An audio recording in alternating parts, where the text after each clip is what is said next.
You wanted the best. You've got the best podcast. The hottest podcast in the world. The Chris Voss Show, the preeminent podcast with guests so smart you may experience serious brain bleed. The CEOs, authors, thought leaders, visionaries, and motivators. Get ready. Strap yourself in. Keep your hands, arms, and legs inside the vehicle at all times, because you're about to go on a monster education roller coaster with your brain. Now, here's your host, Chris Voss. Hi, folks. This is Voss here from thechrisvossshow.com, thechrisvossshow.com. Welcome to the big show, my family and friends. For 13 and a half years, it'll be 14 in August, we've been doing this show. And we have nothing better to do, clearly, with our time. And we have some of the most greatest minds that come on the show. None of them are me.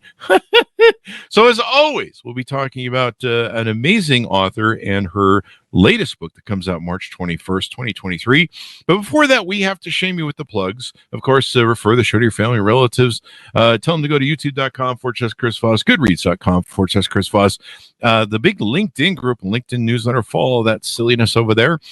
And everything else. She is the author of the amazing new book, as I aforementioned, out this month, or actually March 21st, 2023. I'm still in March. I'm just dragging this year, man. I'm just not accepting it. I'm about 2 months behind, I think, at this pace. The newest book came out March 21st, 2023. Benjamin Banneker and Us: 11 Generations of an American Family, by Rachel Jamison Webster. She's on the show joining us today to talk about her amazing insight and research in this book. It took her years to compile and is an integral part of the history of America. An integral part of America, as they say, if you're not throwing away Bud Light these days. I don't know. There's a joke there somewhere for people. Move on. Rachel Webster is a professor of creative writing at Northwestern University and the author of 4 books of poetry and cross-genre cross-genre writing. She has taught writing workshops through the National Urban League, Chicago Public Schools, Gallery 37, and the Pacific Northwest College of Art. She's got more college than I clearly have, because I can't even pronounce genre. She's been working to bring diversity and anti-racist awareness into creative writing curricula. Rachel's essays, poems, and stories have been published in outlets including Poetry, Tin House, and the Yale Review. This is her first nonfiction book, and she lives in Evanston, Illinois, with her husband and daughter. Welcome to the show. Rachel, how are you? Thank you. Great to see you, Chris. How are you? Well, you're the only person who ever said that, because most people aren't great to see me or happy to see me, but that's another story. I don't know. There's a joke there somewhere. So give us your .coms, wherever you want people to find you on the interwebs and get to know you better. Oh, that's great. Yeah, RachelJamisonWebster.com. That's my website. I'm also on Facebook and Instagram under my name. There you go. So congratulations on the new book. These are always fun. What motivated you to write this book? Well, it is a story about America, as you said, and I grew up in a little town in Ohio, so in kind of a small rural town, and didn't really think I would ever write about where I was from. I grew up definitely thinking about myself as an American. My family thought of ourselves. We identified as Americans proudly. And then, as the political divisiveness sort of erupted around 2015, 2016, I started thinking that I would like to start analyzing and reflecting on the place I grew up. Right around that time, I was at my cousin's wedding talking to another cousin who mentioned something about our mixed race ancestry and our many generations of African American ancestry. Wow. Right. So that came out of the blue. I didn't know anything about this. And my parents, we had just recently gotten my father a Ancestry.com package for Christmas. So I asked to see his results. And of course, Ireland, Northern Ireland or Northern Europe was colored in, and so was Senegal and Gambia. So there it was. There were a couple different avenues of information pointing me to the fact that although my family, we had always thought of ourselves as very American, we had passed as white, we had denied the part of the ancestry that was African American.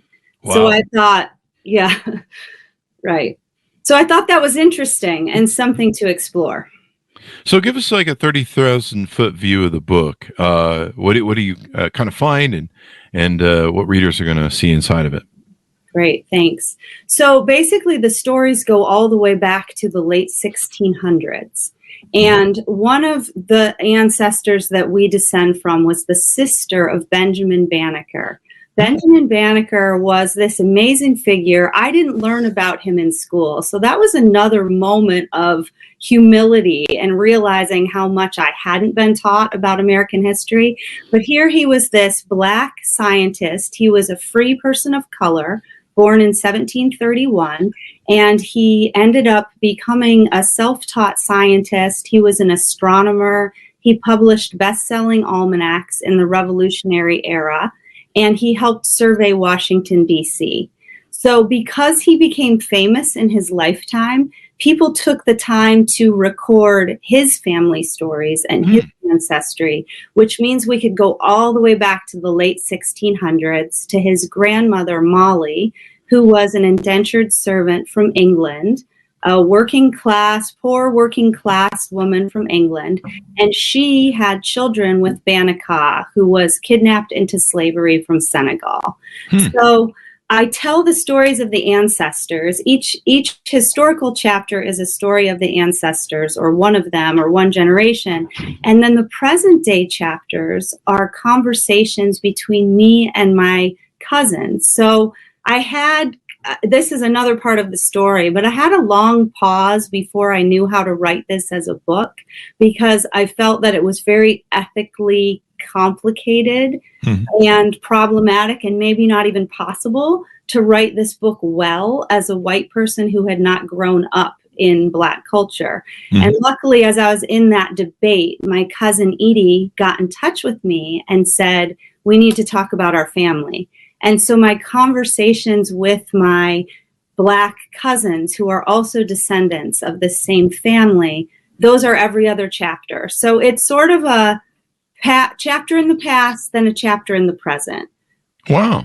And everyone gets to contribute and talk about the experience of being Black and going through the generations of family. Yes, exactly. Wow. So go ahead. I was going to say, this is reading from the PR thing in 1791. 1991. In 1791, Thomas Jefferson hired a Black man to help survey Washington, D.C., and that was Benjamin Banneker. And this gentleman was a mathematician, writer of almanacs, one of the greatest astronomers of his generation. This guy's brilliant. Like, he does everything. I'm reading the Wikipedia page. I can't even say Wikipedia. This guy's an astronomer. He's writing almanacs. He's a surveyor. He's a farmer. He's like the Renaissance man, jack of all trades. Exactly. And him mapping out, I guess, Washington, D.C. and doing all this stuff was integral to our whole history. Exactly. So he helped to survey the Capitol. He was the assistant to Major Ellicott, who was a good family friend. The Ellicotts were Quakers, and so they were able to see past his skin color and see his brilliance. And he was very good friends with this family who kind of marveled at his intelligence and his brilliance. He was well known in his area of Maryland, but that's how he was able to be hired and sent to Washington, D.C. to help survey the Capitol. Wow. And this works out pretty good for him, and it's a great thing. Is this one of these stories, we've had a number of authors on in recent years that, they found that certain stories, whitewashing might be the proper word for it, where the Black people and some of their achievements and stuff were left out of history books. Yes. And it seems pretty prevalent. This was kind of a thing going on for the past 200 years. And thankfully now some of these stories and some of that is being righted, I suppose, as best it can possibly be, given these people aren't alive anymore. But I think there's an importance to that, right? Where we start shining a light on Black history and because their story is integral to our story. It is all of our stories. It's all of our story, exactly. And to not see it as a separate history, but to see it as American history, exactly. That's important. And I do think it's very exciting to see how many of these stories are being brought up into consciousness now.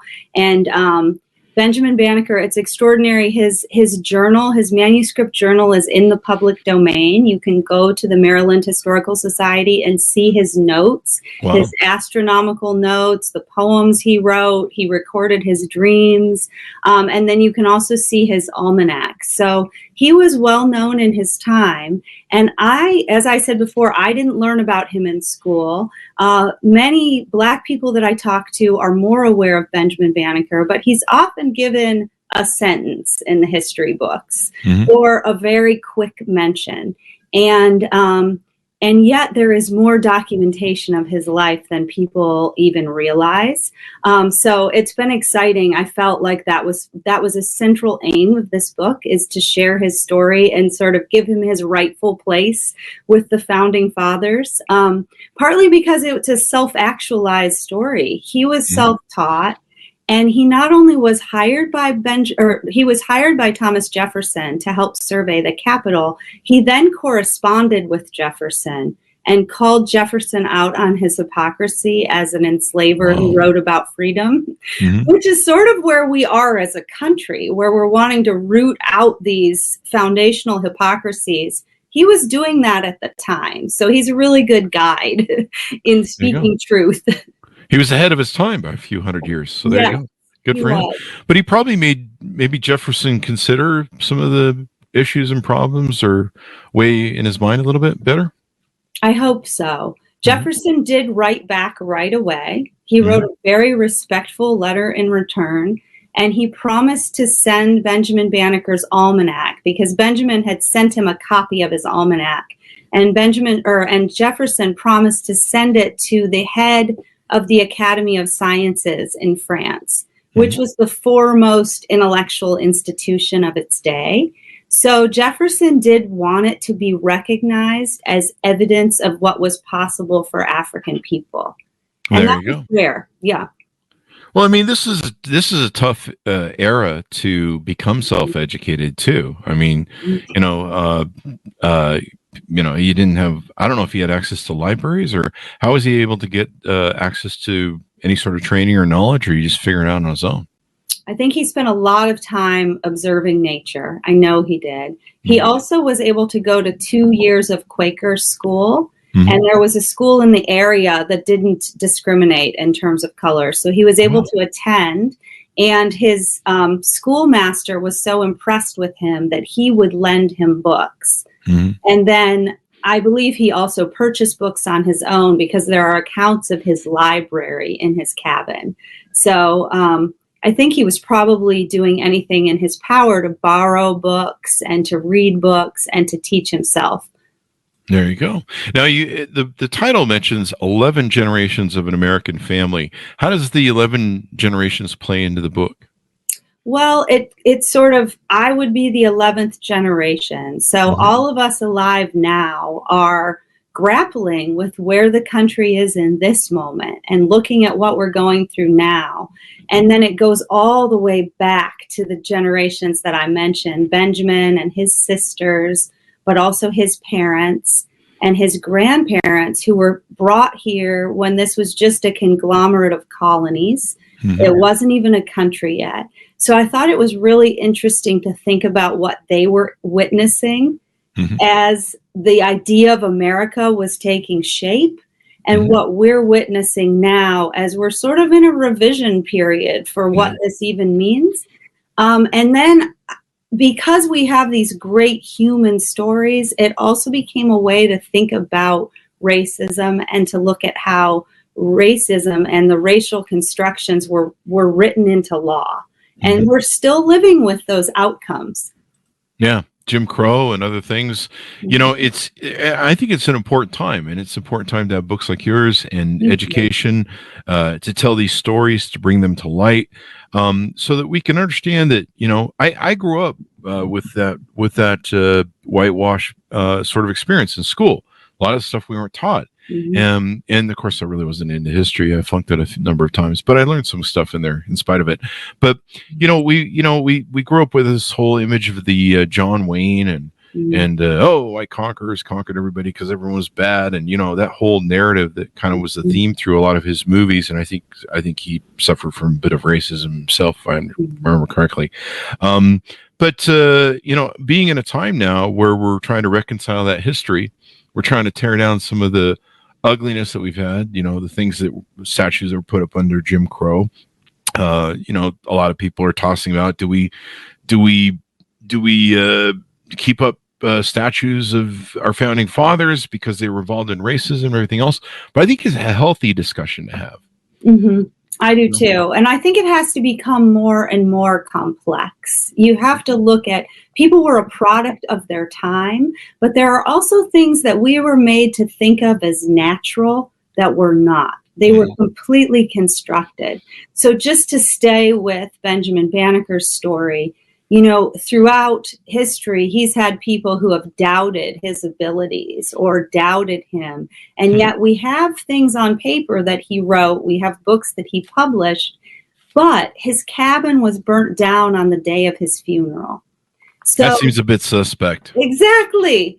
And familiar. So there is the whitewashing includes a violence to it that will eradicate people of color's intelligence, their contributions. And so then there isn't as much of a paper trail, right? And so it's a very complex situation, and it's been going on since before the country was even a country. Yeah, I remember we had one, who was President Madison's wife? Dolly? Was it Molly?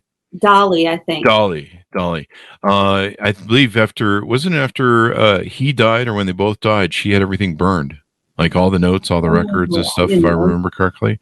Wow. We had an author on that talked about that. And so there was a bit of this stuff, like you mentioned, going on of trying to erase history and whitewash history.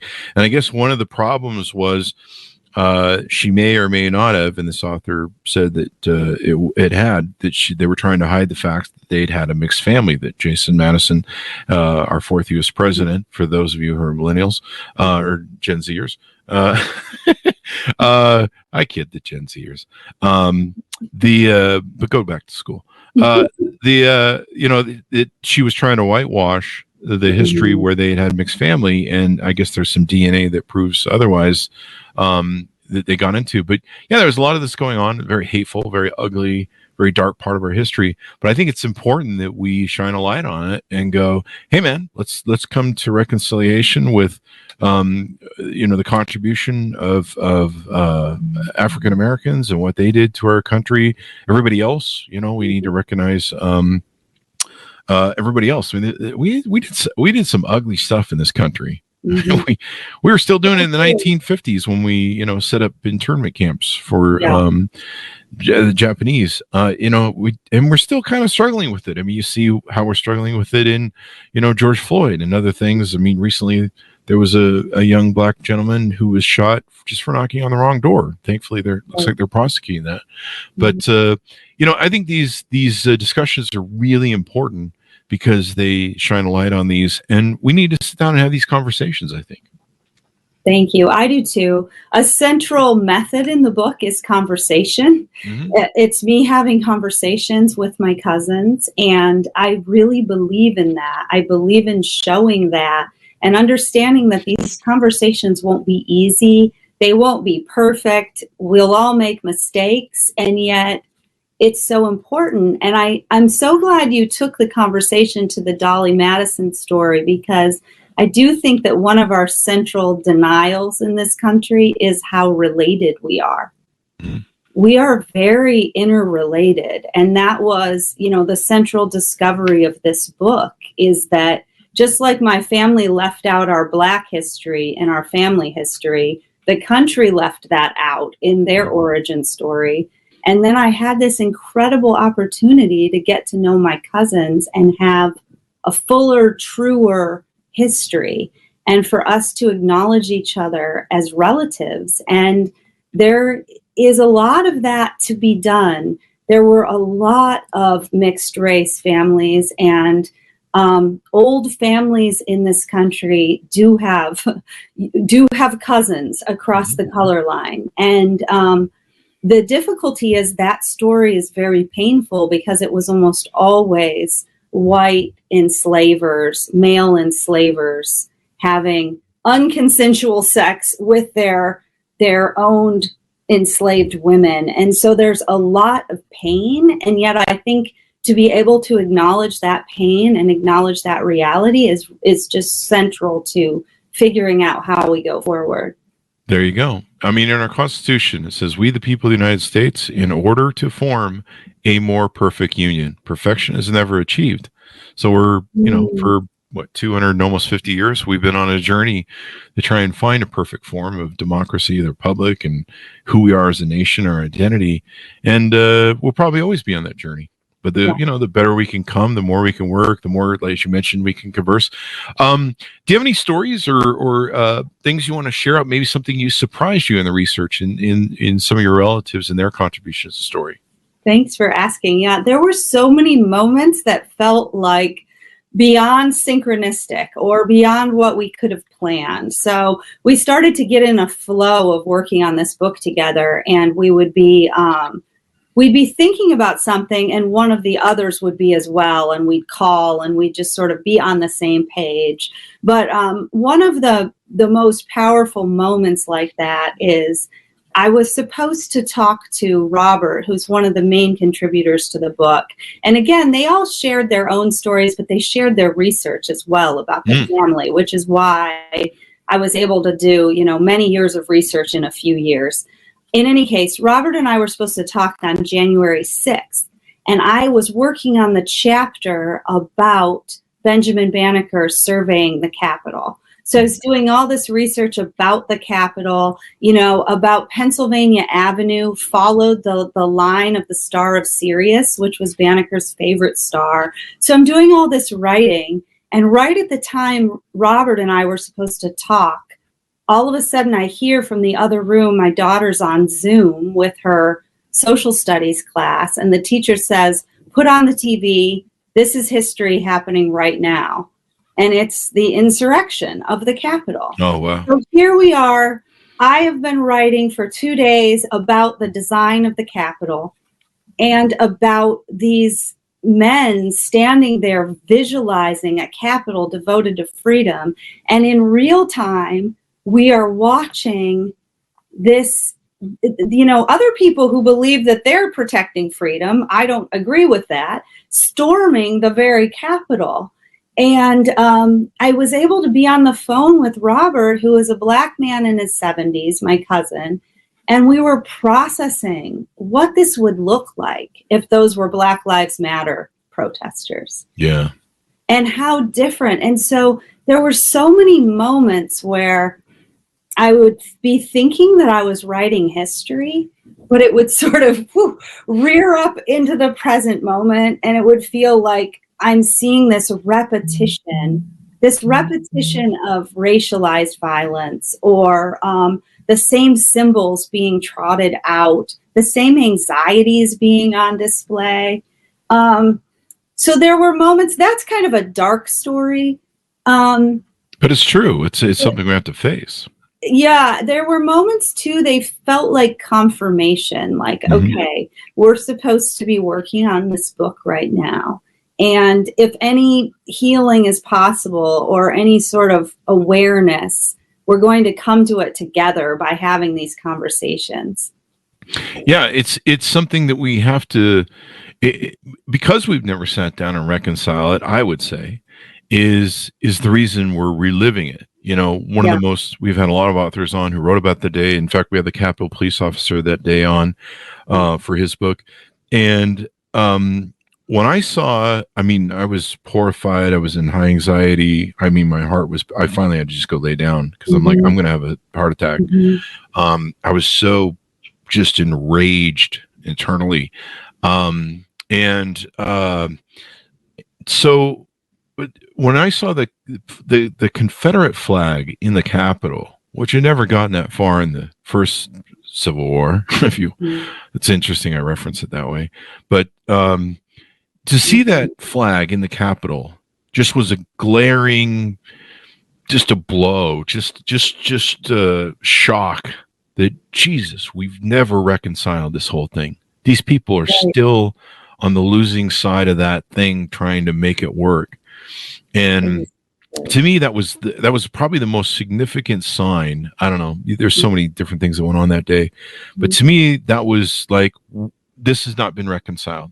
We have not dealt with this. We have not faced this. We have not faced the ugliness of the thing, and we still have people that think it's really cool to be on the traitor side of what really was a traitorous attack on America when it came down to it, and they lost. And somehow we built a lot of statues. I mean, it was part of Jim Crow and some people that were trying to intimidate black people and keep the dream alive of the Confederacy and all that crap. They built these statues everywhere and turned these guys into celebs, and we kind of slept through it a little bit, but turns out we knew that they knew what their wink and nod was about. I didn't even realize it until I'm like, what's going on? Wait, where did this come from?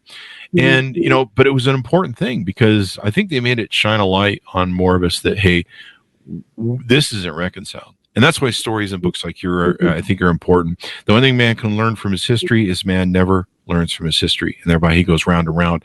So until we sit down and reconcile this stuff and deal with it, hopefully we can keep from having some sort of another crazy insurrection or some guy who almost takes democracy away from us. I agree. I heard you say the first Civil War. Yeah, that kind of slipped, but maybe it's appropriate. I don't know. It was kind of a mini Civil War, really, when it came down to it, the second one. Yes, and I'm not sure we're through it, honestly. I think that we still have people, militias, and people who are nursing this insecurity and hatred and violence. And so we are living in really interesting and really difficult times. But I saw that the same way. It felt like just the ugly subconscious sort of boiling up in the country. So I hope. At the same time, I've been getting so many notes since this book came out just about 3 weeks ago from people who have similarly multiracial ancestry. And they're thanking me because they haven't known how to talk about it or how to reach out. So that gives me some hope that there is a desire to bridge some gaps and to increase humility and understanding among European Americans, or what we would think of as white Americans, to really open a space for this deeper understanding. There you go. And hopefully stories like this make us realize, hey, we're one people. We're American. I don't want to take away people's identities and cultures and ideologies and stuff that they've been raised with. But we do all need to come to the conclusion that, hey, we're all Americans. We all need to get along, in the famous words of that one gentleman. Why can't we all get along? and so stories like this realize that our past, our history, our future is integral to getting along and working together and realizing that we are, really an American family, as the book title of your book says. And so it's a small tide pool of the bigger ocean of what America really is and what got us here. And, and facing your demons is the best way to resolve them. So that's kind of the area that we're in right now. Yeah, exactly. There's a lot of white fear. There's and it needs to be faced. Yeah, definitely. Yeah. I've seen Republican little old ladies say, we treated black people horribly for 200 years. If they get power, they're going to treat us horribly. Or if, the Mexicans come and they take over voting, you see this white fragility over some sort of perceived white scarcity that somehow losing power will, it's the old scarcity mindset, Exactly. When really we need to realize, especially with the beauty of America and the foundation of what we're about, that anybody can win or succeed here. Their dreams can come alive, read off the Statue of Liberty, and that a rising tide lifts all boats. And that's really the story of America when it comes down to it, or it should be. But as always, we're working to form that perfect union. And it's always going to be the yins and yangs, as President Obama put it, where we're always going to be trying to zig and zag and find where we need to go. I believe zig and zag was the quote he used. So there you go. Anything more you want to tease out about the book before we go? Well, it was just such an honor and a pleasure to tell the stories. And even though it sort of centers on Benjamin Banneker, there are a lot of good stories about women in here as well. Because part of what I wanted to do was upend this individualistic narrative that we get and sort of the great man model of history, and really look at the fact that we're all a part of our context, our families, our community. And so it was fun to discover these heroic women. So his mother was an herbalist and a healer, a businesswoman, and she actually went to court to argue for the freedom of her children. Wow. And then so I mean, really brave women. And then his grandmother, Molly, who came from England, she was sentenced to die for spilling a bucket of milk. So her story really illuminates the hardships that were happening to working class people in Europe who were coming here, with nothing. And so she only escaped the death penalty because she knew how to read. So she came here as an indentured servant and then partnered with an African man. So I think we have always had these heroic stories with us. We have more than just a story of suffering once we start opening it up. And there were a lot of heroic women in the line, too, that I got to learn from as I wrote the book. Yeah. Well, without that foundation, I mean, he probably couldn't have pulled off some of the things he did. And I mean, certainly if you've got smart parents, they help you, maybe guide you down a pathway to be smarter. My parents were smart, so clearly something wrong happened in my training. But there's that. But no, this is great. And it's a beautiful story. I didn't even know about this gentleman. And I learned so much about how, the history of Washington, D.C. and laying it out. And certainly he had more going for him at a young age than I do now. So props to him. You have a much bigger audience, probably. Well, I mean, but I mean, he didn't have Zoom. So, right. That's the almanac was like the iPhone of its day. There you go. He was all about the latest technology, like you. Yeah. And writing books and stuff like that back then, that was like no small feat. I know. He didn't have Amazon. What was it that we used for writing the book? Amazon. I know. He didn't have Chat GPT. Didn't have Chat GPT. Yeah. Now the Chat GPT, the AI is going to take over the show next week, and so people are just going to come on and talk to a bot, which I've had some people tell me is not going to be that much different. Well, it's been wonderful, Rachel, to have you on the show. Thank you very much for coming on with your Thank insightful you. It's been great to authoress. be here. There you go. So much, Chris. Give us a .com so people can find you on the interwebs to get to know what your story is better. RachelJamisonWebster.com. There you go. And folks, order up the book wherever fine books are sold, because alleyway bookstores can be dangerous and you might need a tetanus shot. I don't know what that means. It just sounded always good. You can order it wherever fine books are sold. Benjamin Banneker and Us, 11 Generations of an American Family. And you should learn about his history. It's pretty cool. I was going through his Wikipedia. I don't think he wrote it, but maybe he did. I don't know. Wikipedia's been around for a long time, but it's really interesting. And this intertwines with Thomas Jefferson and part of the history of our country. So it's important. The more you know, as it were. Thanks, for tuning in. Go to goodreads.com/Chris Voss, youtube.com/Chris Voss, all those crazy places on the internet where the kids play. Thanks for tuning in. Be good to each other. Stay safe. And we'll see you guys next time. And that should have us out.